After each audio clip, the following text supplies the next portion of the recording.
Good day, everyone. The topic that was given to our group is sedimentary petrology, and according to the article that we have read, it focuses on the composition and texture of sedimentary rocks, such as sandstones or limestones, which consist of sedimentary particles bound together in a matrix of finer material.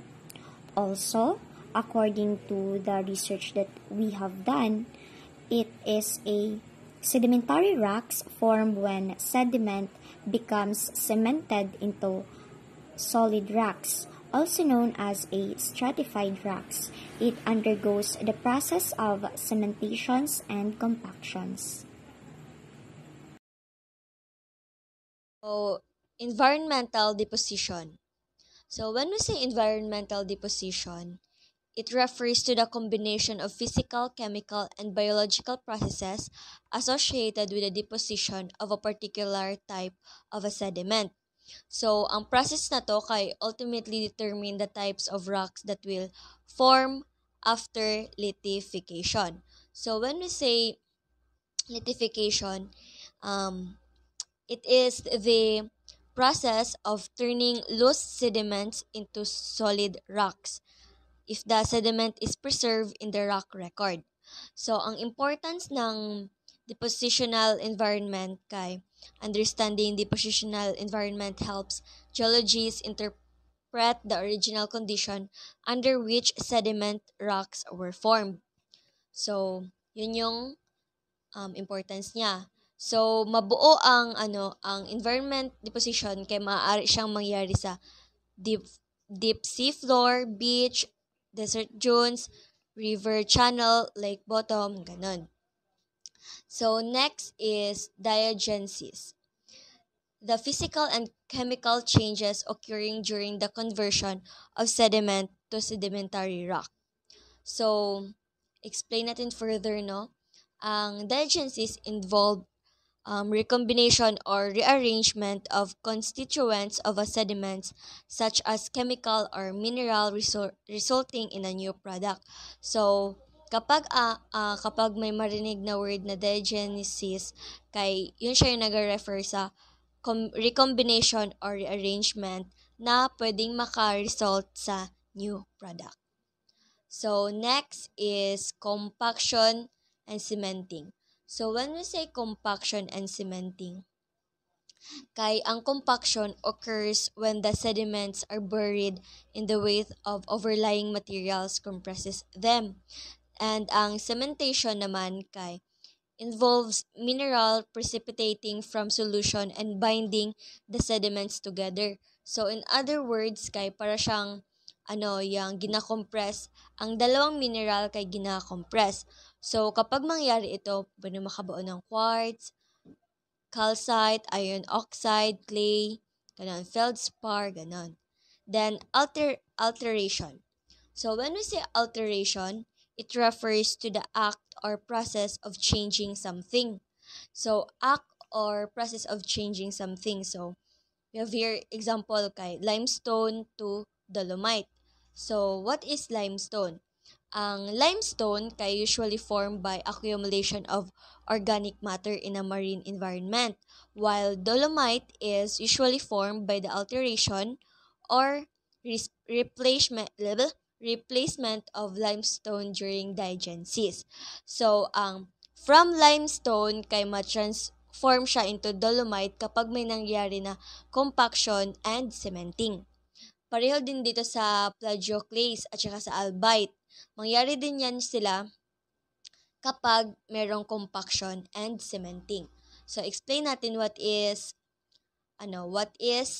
albite. So, albite, it represents the sodium end member. So, it is a sodium-rich plagioclase feldspar mineral. While ang plagioclase naman kay yun siya yung solid solution of albite and anorthite. So, yun. And next is recrystallization. So, recrystallization is a procedure for purifying an impure compound in a solvent. So, Example nito kay limestone. Kay ang limestone kay nag-undergo siya ng recrystallization. So, ang process na yun typically occurs during metamorphism, where the limestone is subjected to heat and pressure, causing the calcite grains into the limestone to grow larger and the rock to become more dense. Okay, now let us move on to the classification of sedimentary rocks. Number 1 is conglomerate rock. Crushed to make aggregate for concrete manufacture. It is mostly used in construction industry. So, conglomerate rock is used for making roads and pavement due to its durability and stability. It provides stable sa cement. The number 2 is the breccia rock. Is mainly used to make sculptures, gems, and architectural elements. So the breccia rock is known for its interlocking fragments is known for providing resistance to erosion and weathering. So it provides resistance. And number 3 is the sandstone. Sandstone is one of the most used materials in construction sites because of its abundance and characteristics. Yes, the popular use of sandstone is as material for making walls, foundation, and columns. And sandstone can be used for roofing tiles due to its durability. Due to its durability, it provides weather resistant. The number 4 is the siltstone. Siltstone is a sedimentary rock that has a grain size in the silt range, finer than sandstone and coarser than claystone. The siltstone is more on architectural. It can be used for architectural and decorative features. So it can create unique architectural elements. The number 5 is the mudstone. A type of mud rock is a fine-grained sedimentary rock whose original constituents were clays or muds. Number 5 is the mudstone.